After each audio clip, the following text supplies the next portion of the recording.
2.5 years ago, Harrison Ford was flying a two-seater World War II airplane near his Los Angeles home when its engine cut out, and he crash-landed on a suburban golf course.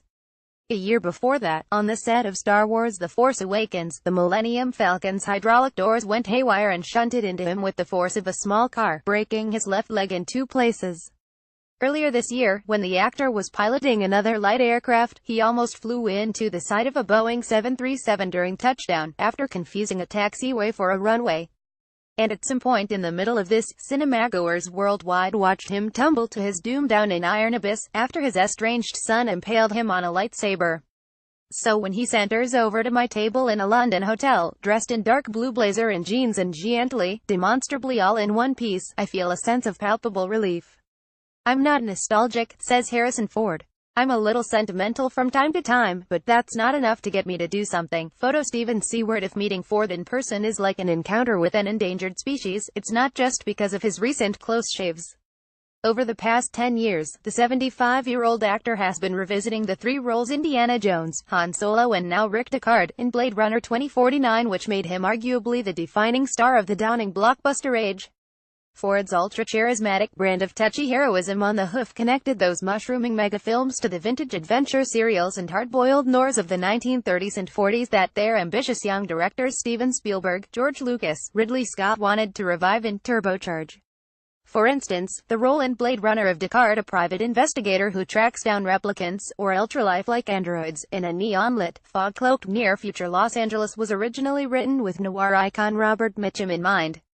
And Ford could do that just as he could do Humphrey Bogart with a blaster for Star Wars, or a swashbuckling Clark Gable alien-led hybrid for Raiders of the Lost Ark, to say nothing of his more earthed roles in Witness, Frantic, The Mosquito Coast, and others. Ford right with Ryan Gosling in Blade Runner 2049, which picks up 3 decades after the original. Photo Alcon Entertainment. These days he's the Hollywood elder statesman, although the way he tells it, the glittering adoration at soirees, is in short supply. I don't see much of anybody socially, he grumbles, when I suggest he must be enjoying his return to the limelight. With 5 kids I can hardly find time to see my accountant. That Ford roll call in full. 2 sons from his first marriage to a high school sweetheart, Mary Marquardt, with whom he's still on good terms, a son and daughter with his second wife, the late screenwriter Melissa Matheson, and a 16-year-old son he adopted with his third, the Ally McBeal actress Callista Flockhart. He suspect his children idolized his characters growing up, and, given they're aged between 16 and 51, arguably the exact span of the target market for his recent work, were they looking forward to their return? They have an appropriate distance from what I do at the office, he says. My 16-year-old said he was going to watch the original Blade Runner, but I'm not sure he has. Let's say they don't want to sit down and watch Daddy's history that way, at this point. From left, Gosling, Ford and director Denis Villeneuve on the set of the new Blade Runner. Photo Kata Vermes. Ford was 22 when he moved to Hollywood from Chicago in the mid-60s, arriving just as the star system of old was in its death throes. He signed as a contract player with Columbia and Universal, but neither studio knew quite what to do with him, so he supplemented his meager income with carpentry until he was 30, when he vied with hundreds of unknowns to win a role in Lucas' American Graffiti. Ford was such a natural fit for the film's nostalgic 60s setting back then, as now. His one-of-a-kind screen presence purred, "Okay, kid, let me show you how it used to be done."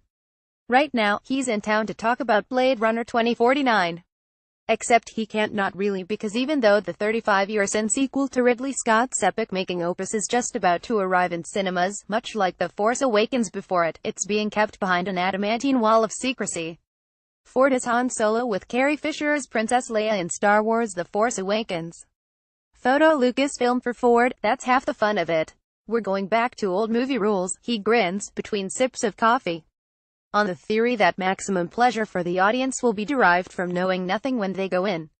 As soon as the film opens, spoilers will abound. He acknowledges that's unavoidable, but at least this way, you have the option to stop up your ears for a while and say shut the F up. We know the year, per the title, is 2049, exactly 3 decades on from the original, in which Ford's Deckard retired 4 replicant insurgents, while wondering if he, too, might be an android beneath his hard-beaten skin, and if the difference even counted for much. Ford and Shia LaBeouf in 2008's Indiana Jones and the Kingdom of the Crystal Skull. Photo of Paramount these days. Deckard is a hermit in the ruins of Las Vegas, but he's unearthed by Ryan Gosling's LAPD Officer K in the hope he can shed light on the nefarious goings-on at a replicant manufacturing corporation run by a not exactly megalomaniacal Jared Leto.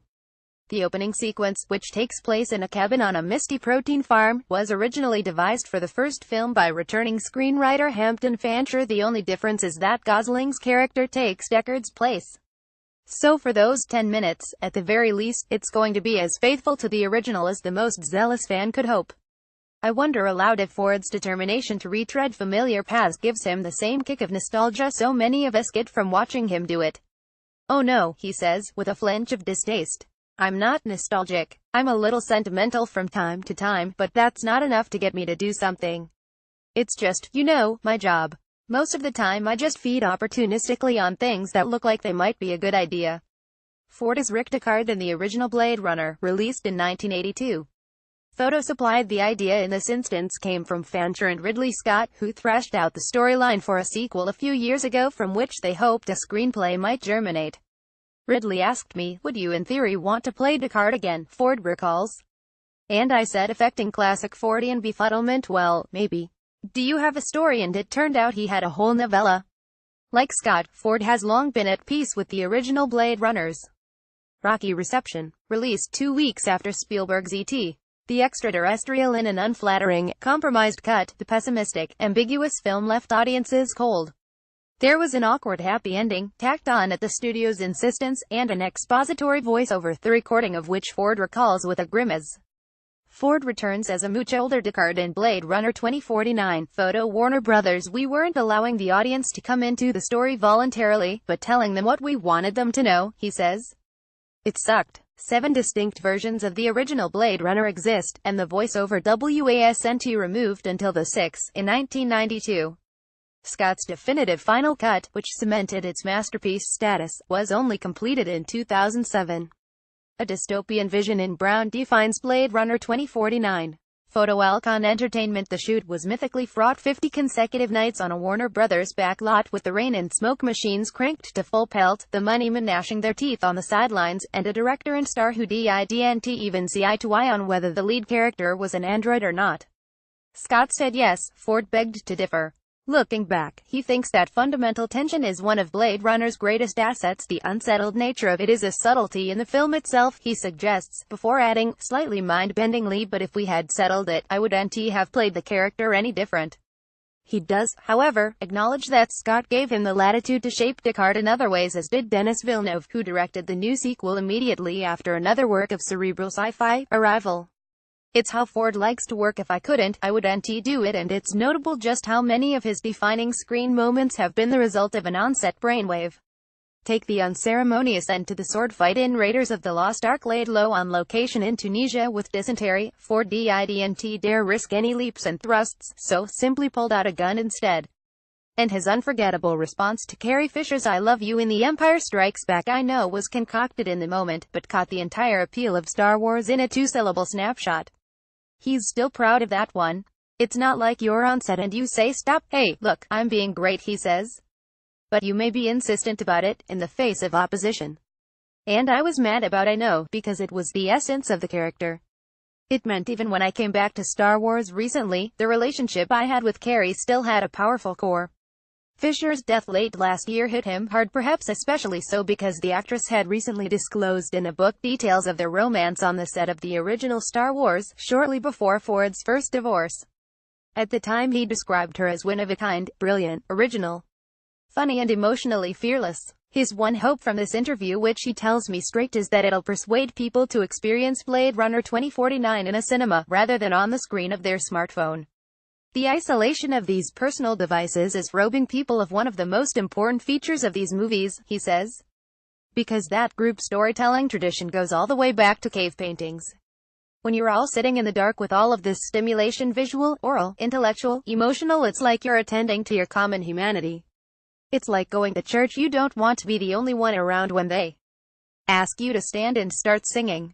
He rubs his chin, his eyes crinkle. You want to know there are other believers out there. The Telegraph, London. Blade Runner 2049 is in cinemas now.